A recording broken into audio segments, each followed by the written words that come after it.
Bestie, if you had cancer, what would you actually do to treat it? First, I wouldn't start from fear. I wouldn't start from surrender. And I definitely wouldn't start from blind trust in any system. I would start from observation.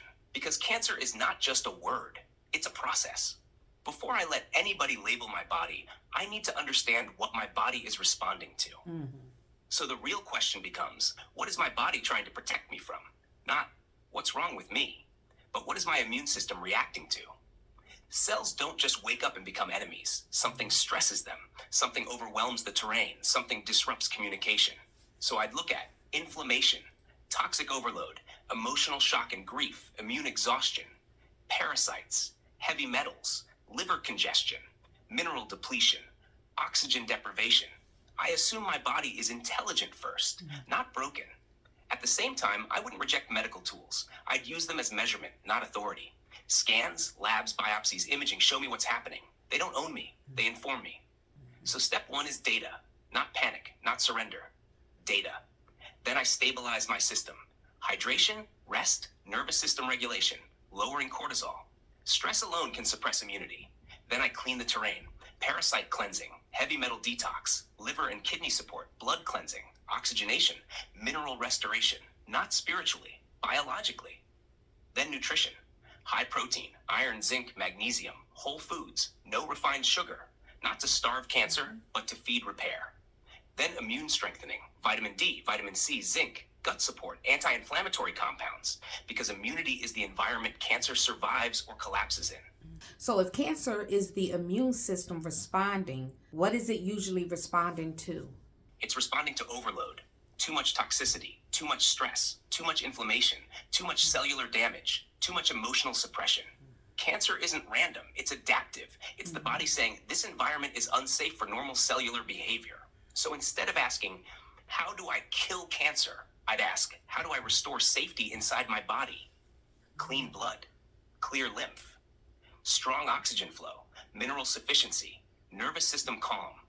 Because the immune system only attacks when it senses danger. So, is cancer really the enemy or is it the messenger? It's the messenger. Painful, frightening, disruptive, but still a messenger.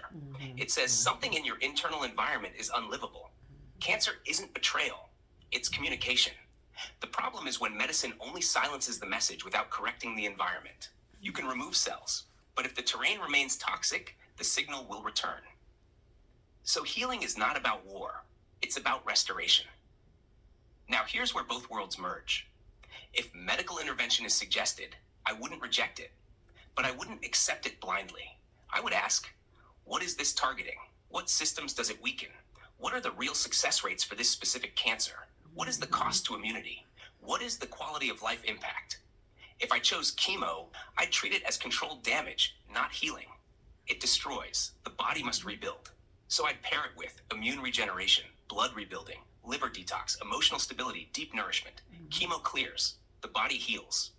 If I chose not to do chemo, then I'd go even harder on terrain correction, detox pathways, immune intelligence, oxygenation, mineral saturation, emotional regulation.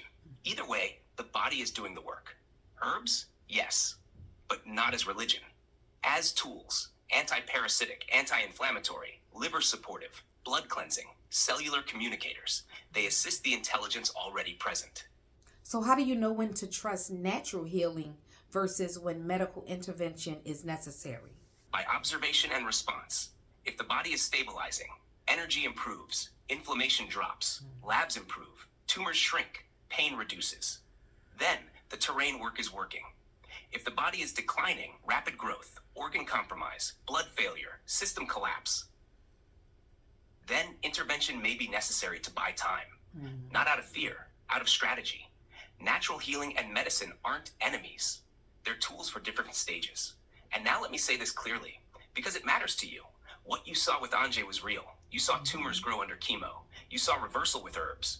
You saw fertility return. You saw life regenerate. That wasn't imagination. That was observation.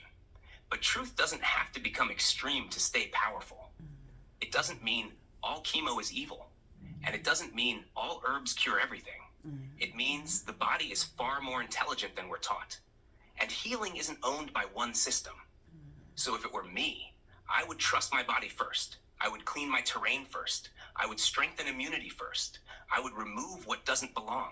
I would restore what was depleted. Then I would decide if medical intervention is needed. Not because doctors are villains, but because the body is sovereign. Healing isn't loyalty to science. Healing isn't loyalty to herbs. Healing isn't loyalty to belief. Healing is loyalty to life. All right, Bestie, I'll call you back. Ashe.